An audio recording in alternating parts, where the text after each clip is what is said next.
या पृथ्वीच्या पाठीवर हजारो राजे झाले असतील, त्यांचे हजारो राज्याभिषेक देखील झाले असतील, पण 350 वर्षानंतर देखील जो राज्याभिषेक साजरा केला जातो ना, तो माझ्या राजाचा राज्याभिषेक सोहळा आहे आणि तो संपूर्ण जगातील एकमेव असा राज्याभिषेक सोहळा आहे.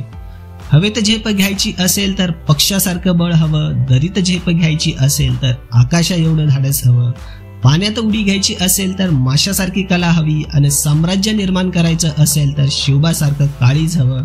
नमस्कार मंडळी, मी नितीन महाडिक आपल्या सर्वांचं स्वागत करतो पुन्हा एकदा एका नवीन व्हिडिओमध्ये. मंडळी, आज आपण ऐकणार आहोत शिवराज्याभिषेक सोहळ्याला उपस्थित असणाऱ्या त्या एकमेव इंग्रज अधिकाऱ्याने त्याच्या डायरीमध्ये नमूद केलेले शिवराज्याभिषेक सोहळ्याचे वर्णन. चला तर मग पाहूया तो इंग्रज अधिकारी आहे तरी कोण आणि त्याने केलेले शिवराज्याभिषेक सोहळ्याचे वर्णन. पण त्याआधी जर तुम्ही आपल्या चॅनलवर नवीन असाल किंवा चॅनलला अजून सबस्क्राईब केले नसेल तर फटाफट चॅनलला सबस्क्राईब करून घ्या. 4 जून 1674 स्वराज्याच्या गौरवशाली इतिहासातील सोनेरी दिवस. याच दिवशी विश्ववंदनीय छत्रपती शिवरायांचा किल्ले रायगडावरती शिवराज्याभिषेक सोहळा संपन्न झाला. शिवराय हिंदवी स्वराज्याचे पहिले छत्रपती म्हणून 32 मानाच्या सोन्याच्या सिंहासनावरती विराजमान झाले होते. सगळ्या जातीच्या धर्मांचे, कष्टकऱ्यांचे, शेतकऱ्यांचे राज्य अस्तित्वात आले होते. शतकानुशतक पारतंत्र्याचा अंधकार दूर करून प्रत्येकाच्या मनामध्ये स्वातंत्र्याचे बीज पेरणारा तो एक दिवस होता. याच दिवसापासून महाराष्ट्राला, या भारतभूमीला तिचे रक्षण करणारा राजा लाभला होता. ज्या शिवरायांनी रयतेला स्वातंत्र्याची पहाट दाखवली, त्याच शिवछत्रपतींना 32 मनाच्या सोन्याच्या सिंहासनावर विराजमान होताना संपूर्ण प्रजेचे मन भारावून गेले होते. आज या शिवराज्याभिषेक सोहळ्याबद्दल ऐकले तरी अंगावर शहारे येतात, पण ज्या लोकांनी हा राज्याभिषेक सोहळा प्रत्यक्ष आपल्या डोळ्यांनी पाहिला, त्यांच्या भावना काय असतील याचा विचार केलेला बरा. हजारो लोक या सोहळ्याला रायगडावरती उपस्थित होते, पण त्यापैकी एका व्यक्तीने राज्याभिषेकाचा तो प्रसंग, त्याच्या अगोदर आणि त्याच्यानंतर घडलेल्या घटना अगदी हुबेहूब जशाच्या तशा आपल्या डायरीमध्ये नमूद करून ठेवलेल्या आहेत. ती व्यक्ती म्हणजे मुंबई ईस्ट इंडिया कंपनीचा उपराज्यपाल हेनरी ऑक्झेंडर. राज्याभिषेकापूर्वी बरेच दिवस म्हणजे 13 मे 1674 हेनरी ऑक्झेंडर मुंबईकडून रायगडाकडे जाण्यासाठी निघाला होता. ते राज्याभिषेकानंतर जवळपास 1 आठवडा तो रायगडावरतीच होता. या एका महिन्याच्या काळामध्ये रायगडावर घडलेल्या महत्त्वाच्या घटनांचा उल्लेख हेनरी ऑक्झेंडरने आपल्या डायरीमध्ये नमूद केलेला आहे. पण त्यापैकी राज्याभिषेकाबद्दल ज्या काही महत्त्वाच्या घटना आहेत त्या आपण हेनरी ऑक्झेंडरच्या शब्दात आज आपण ऐकणार आहोत. हेनरी ऑक्झेंडर ज्यावेळेस रायगडावर पोहोचला त्यावेळेस रायगडाचे उंच असे बुरुज, भक्कम भिंती, जंगलातील अवघड असे वाटा पाहून तो म्हणतो की हा किल्ला जिंकणे केवळ अशक्यच आहे. जोपर्यंत कोणी फंदुपितुरी करत नाही तोपर्यंत हा किल्ला जिंकणे केवळ अशक्यच आहे. हेनरी ऑक्झेंडर पुढे असे नमूद करतो की राज्याभिषेक सोहळा हा दिनांक 30 मे 1674 रोजी सुरू केला गेला आणि दिनांक 6 जून 1674 रोजी संपन्न झाला. या 8 दिवसांमध्ये अनेक वेगवेगळे विधी व संस्कार शिवरायांवर व तसेच त्यांच्या परिवारावर करण्यात आले आणि खास यासाठी अनेक नद्यांचे व समुद्राचे पाणी रायगडावर मागविले गेले होते. या दिवशी अनेक होम हवन देखील करण्यात आले.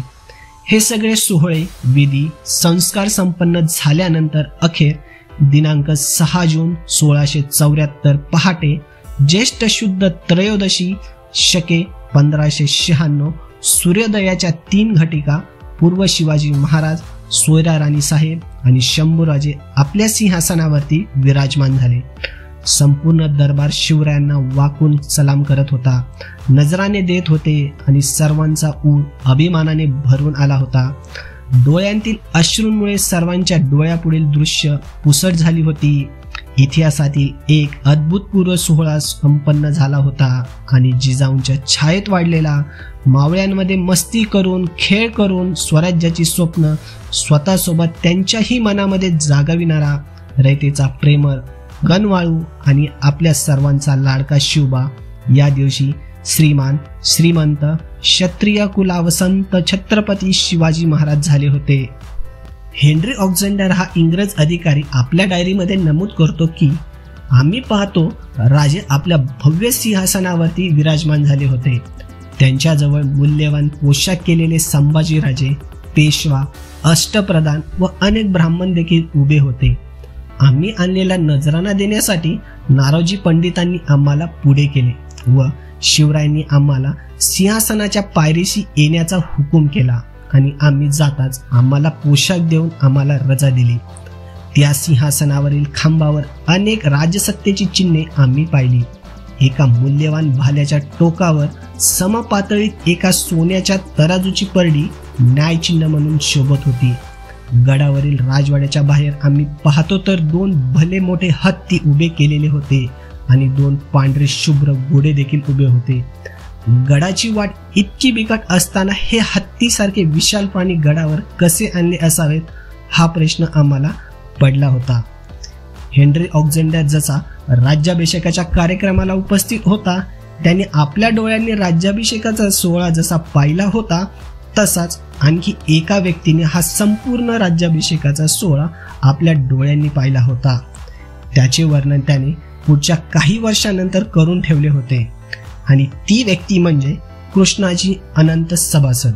आपल्या सभासद नावाच्या महत्वाच्या बखरीमध्ये कृष्णाजी अनंत लिहितात, छत्र जडावाचे मोती लागत झालरिंगचे करुणी मस्तकावर धरिले, छत्रपती असे नाव चालविले, कागोदपत्री स्वास्ती श्री शक सिंहासनावर बसले, त्या दिवसापासून नियत चालविला, 50 सहस्र ब्राह्मण वैदिक मिळाले, या वेगळे तपोनिधी व सत्पुरुष संन्यासी अतिथी मानभाव जयाधारी योगी जंगम नाना जाती मिळाले, तितक्यांस 4 मास मिष्टान्न उलके चालविले, निरोप देता पात्र पाहुण्य द्रव्य अलंकार भूषणे वस्त्रे अमर्यादित दिली, गागा भट्टा मुख्य यास अपरिमित द्रव्य दिले, संपूर्ण खर्चाची संख्या 1,42 लक्ष होण झाले, अष्टप्रधानास लक्ष होण बक्षीस दिले,